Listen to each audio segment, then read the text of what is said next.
thanks, Wayne. Wayne's really been a great mentor for me. I was going through the list this morning. I only found one desk that I've ever had in my career that wasn't formerly Wayne's desk. And now that I say that out loud, I actually kind of sound a little creepy, that like I'm stalking you, right? But no, seriously, you've been a really great role model for me over the years, both in Florida and in Houston throughout my career. So as we just announced, I'm actually now the president of Virgin Galactic. I've been there for 5 years running the operations team, which is really the team that's going to be down here in New Mexico flying the human suborbital spaceflight system.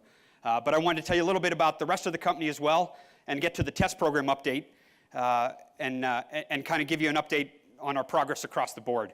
But I also want to focus a little bit on some bigger picture stuff today as well, not just what we're doing in the test program. That's the most exciting and adventurous stuff, but how we do our business is just as important as what we do in our business. So I had that fantastic career at NASA, and I did land here at Virgin Galactic. The goal really was to make sure we create that same nucleus of human spaceflight operations expertise out in the commercial sector. I remember when I was considering leaving, talking to Bill Gerstenmaier about whether I should stay or go, one of the things he told me was one of the best things you can do to help NASA is to go seed the commercial industry with your knowledge, right? And so I've been doing that. I've been recruiting heavily from my former employer to draw people into Virgin Galactic and other industries as well to help us in the space program. So we've gotten bigger than we were when I first started. There were 5 of us in the operations team when I started. As a company now, we're pushing close to 600 to 700 employees. And we've taken a lot more scope. We're now in multiple markets and trying to revolutionize access to space in a few different areas. So down in Long Beach, California, we've got a Launcher One vehicle that we're developing. This is an air-launched, small satellite launch vehicle that really is to serve the needs and the growing demands of the small satellite launch industry. Now, you guys probably have already followed, and I'm not going to go into all the technical details of the launcher vehicle, but really its purpose in life is to deliver a fairly small payload, about 200 kilograms, to a sun-sync orbit, but to do it with the reliability, the flexibility, and the schedule pressure, the lack of schedule pressure, I would say, of being based off a delivery system that's a 747. So rather than a static ground launch system on a range, we're an air launch system out over the ocean. We can go to whatever inclination you need to, whenever you need to. As I mentioned, what I've been focused on mostly in my last 5 years is the spaceship program. This, Spaceship 2 will be flying from right here in New Mexico, just up the road at Spaceport America. We've been testing those vehicles up in Mojave at our sister company, the Spaceship Company, and I'll get to that update in just a second. But I really just wanted to highlight for a second the fantastic partnership that Virgin has had with New Mexico, not only the New Mexico Spaceport Authority, the White Sands Missile Range, the FAA Center up in Albuquerque, but all the local people just in the communities of Doña Ana and Sierra counties. It's really been fantastic to have them on board and supporting us as we go forward with this endeavor. So let's talk a little bit about, before I get to that update, a little bit about our purpose and our underlying philosophy and our drive. I'm going to let a video do the talking for me here for a few minutes that lets my colleagues and some of our friends explain just a little bit more in depth what I mean about why what we do is important, but just as important is how we do it. So let's go ahead and start the video. Space is saving lives today. It is making my life better and your life better and everyone else's life better. It's informing the technologies that we use every day, to the food that we eat, to the taking more and more passengers out into space will enable them and us to look both outwards and back, but with a fresh perspective in both directions. Together, we can make space accessible in a way that has only been dreamt of before now. And by doing that, we can truly bring positive change to life on Earth. I hope by the time my kids are ready to go into space, we've changed our global culture to recognize that space is where we belong and the Earth is something that needs to be a little better protected. We need more and more people to realize how fragile our planet is, how there's not much around us. This is it. Virgin Galactic is developing Launcher One, designed to become the lowest cost per flight private satellite launch vehicle. After all, small satellites can't change the world if they are stuck here on the ground. The fact that more people have signed up to experience space with Virgin Galactic than have ever been to space before is thrilling. And the knowledge that we must repay their support by making space travel affordable and safe is humbling. But it also inspires us on a daily basis.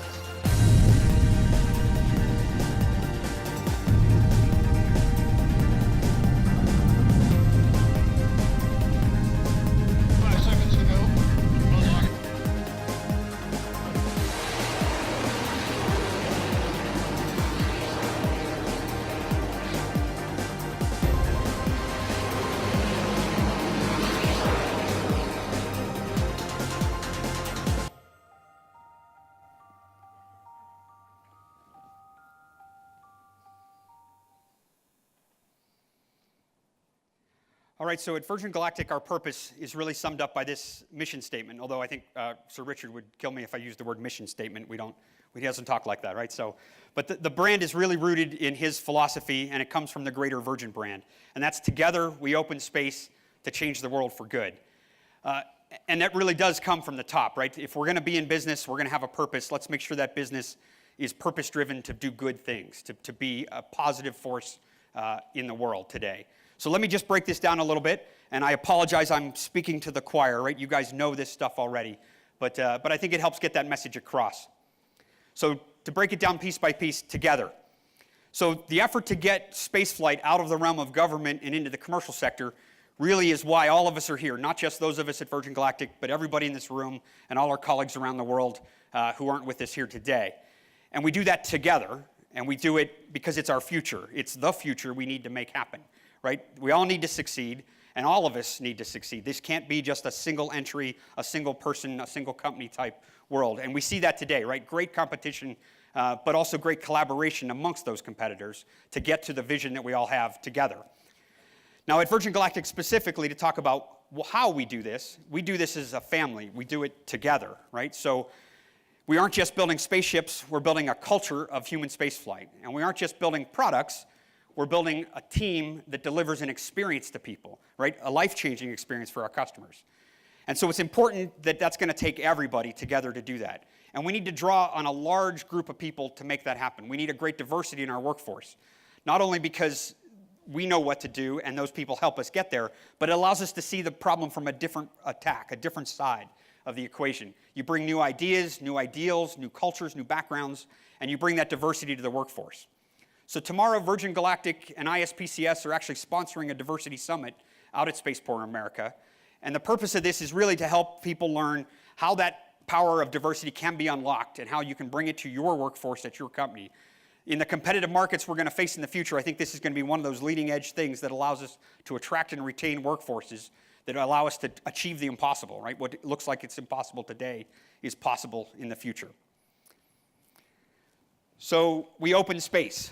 Again, you guys know this. This is why you all are here as well. It's fairly obvious. But the goal is to open access to space. We're tackling new markets, and we're trying to change existing ones at Virgin Galactic. We want to give the small satellite community a dedicated ride to space on a platform that's responsive to their needs when they're ready at a price tag they can afford. The other goal is what got us started at Virgin Galactic on this journey in the first place, which was Sir Richard's vision of allowing more people than ever before to actually experience space themselves.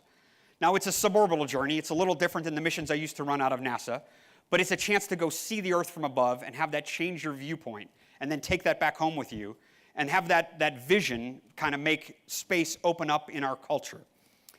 So the other piece I think that's important is to recognize that this isn't just a one-off thing. This isn't just a tourism market that we want. It's a sustainable future market that's pervasive and sustainable, that stays with us throughout the industry. And then it brings in the funding that allows that commercial company to continue to do new R&D without government dollars or without big angel investors. We brought up this morning, when is the first Hawaiian astronaut going to get to go to space? We've got future astronauts signed up from over 58 countries. One of them is from Hawaii. She's actually a very active member of our community, and I'm really looking forward to the day that we can take her to space and she can check that box as a Hawaiian astronaut. So to change the world for good, the last part of the phrase. So this is really about, at Virgin, changing life on Earth.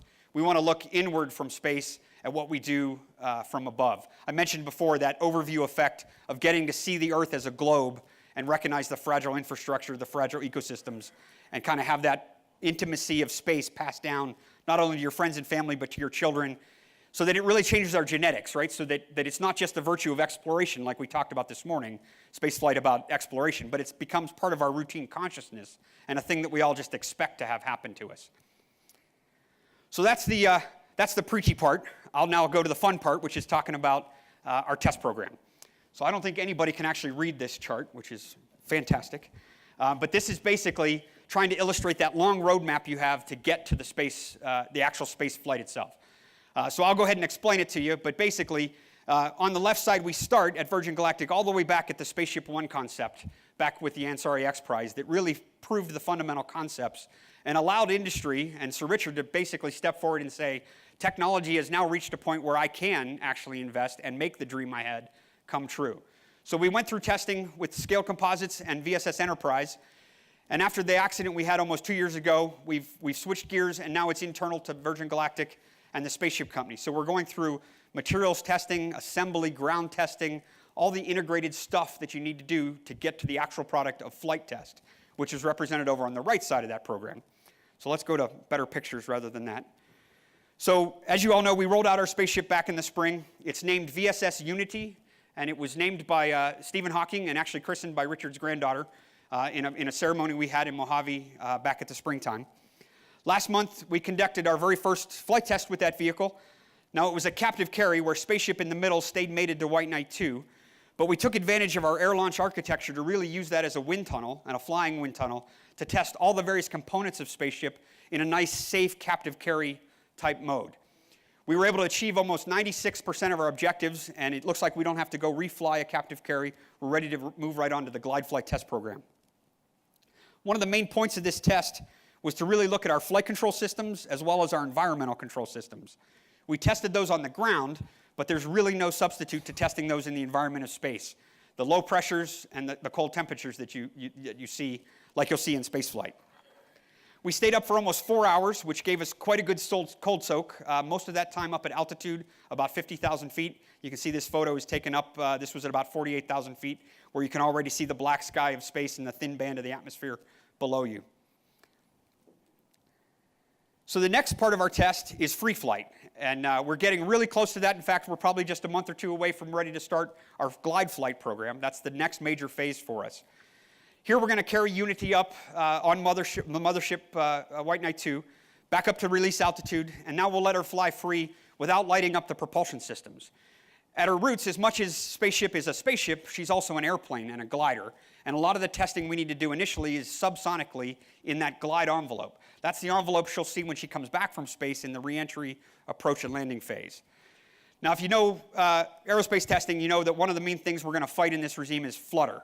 Flutter is when you get aerodynamic forces coupling with structural responses to make those surfaces act in ways you didn't want them to, potentially amplifying and breaking the hardware, or worst case, losing a flight control surface and therefore losing control of the airplane. So flutter testing is done incrementally and slowly. You fly to a certain speed, you check the data that you got, and on the next flight you're clear to go a little further in the envelope. So it's going to take us a little while to do this.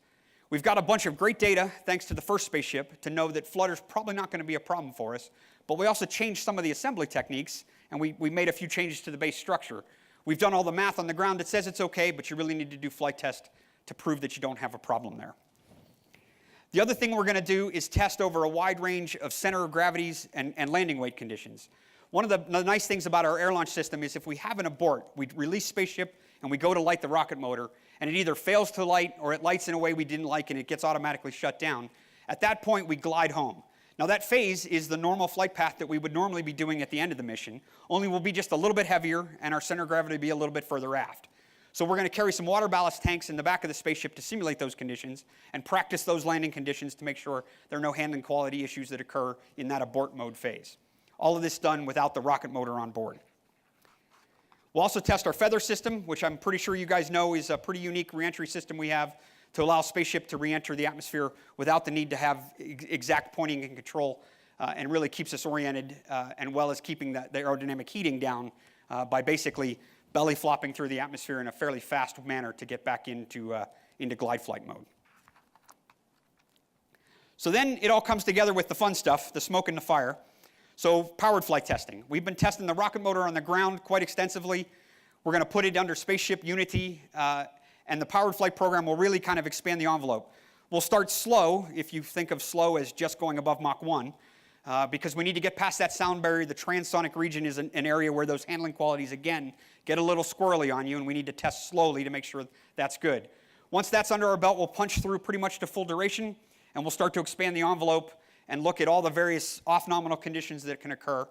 And then we get to the good part, where we get to bring these vehicles down here, and the team, I get to finally move to New Mexico, and live here at Spaceport America and make all these dreams that I talked about today become a reality. Over time, the light's flashing red, so I better get off the stage. But thank you for your time and attention today. Thank you. Galactic.